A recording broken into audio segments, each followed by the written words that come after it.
This is Montgomery coming to you with the Montgomery Report with all the tea, all the gossip, and all the news that you can handle. Let's go.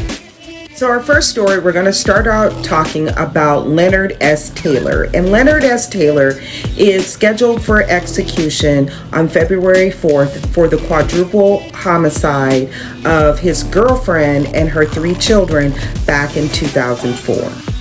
So according to AP News, 1 month before Mr. Taylor's execution date, his attorneys are now saying that there is an alibi witness that has come forth and said, no, when this happened, he was over 1,000 miles away.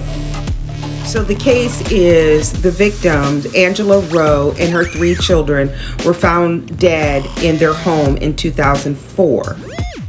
Now, Taylor was the boyfriend of Rowe. He was arrested out of state a few days later after the incident happened. And he's been waiting. He was found guilty in 2008, and he's been awaiting execution since then. So since Taylor was found out of state, the story basically is going that he did these atrocities and then jumped ship and ran to California. So he was portrayed in the media as a runaway killer, and that's how the prosecution argued it.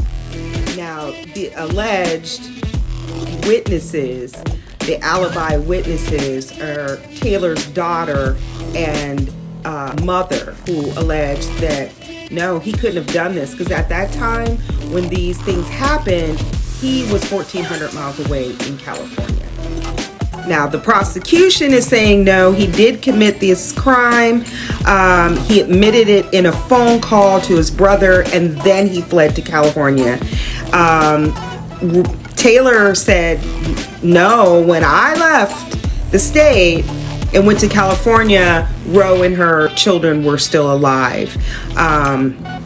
So more to come on this. Comment below and let me know what you think about this case. It's very interesting that so much time has gone by and now these alibi witnesses are coming forward. Where were they in the beginning when this trial started? So if you know any more information about this is all I could find out. Comment below and let me know. Next. So let's now talk about Dr. Dre. You know, he is not having it and he is not happy with Republican Congresswoman Marjorie Taylor Greene using his music for a video that was posted on social media. So the video that Greene put out, shame on her. It has been taken down since it's been posted. Dr. Dre's lawyers put a cease and desist on her real quick.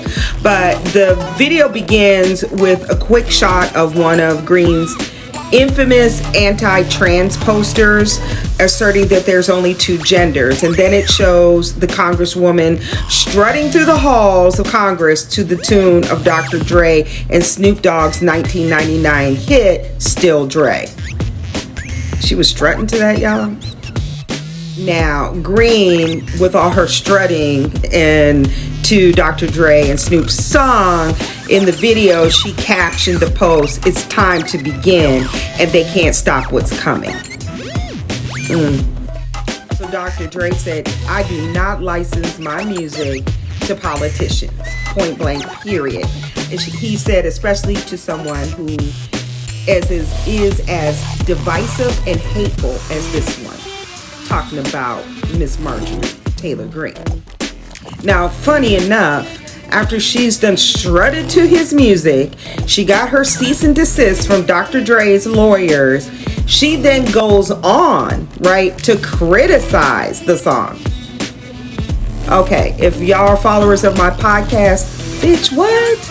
I don't get it. How are you going to criticize it when you were using it? It was fine when you were using it, which her own team presumably chose.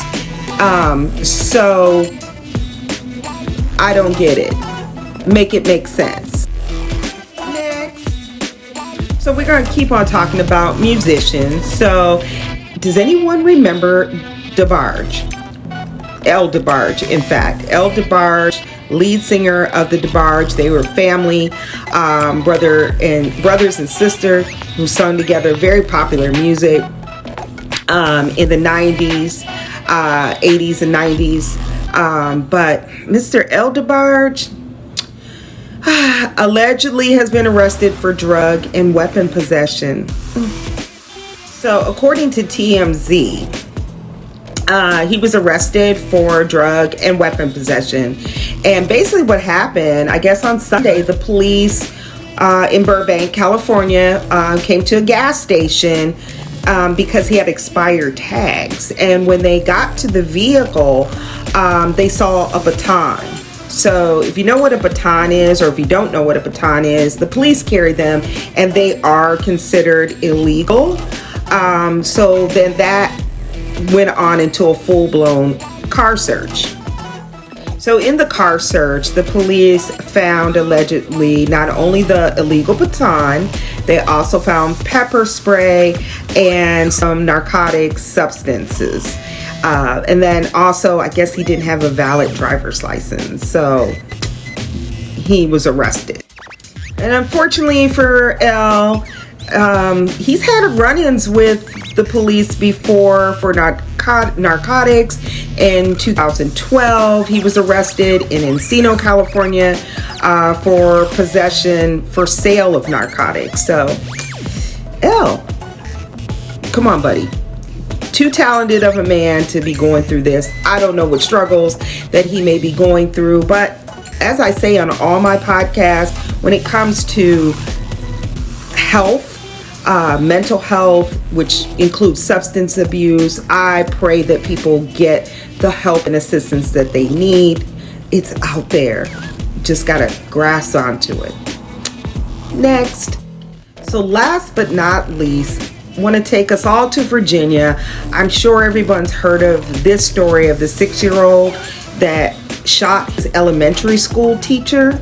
Yeah, 6, you guys. What's going on with these babies?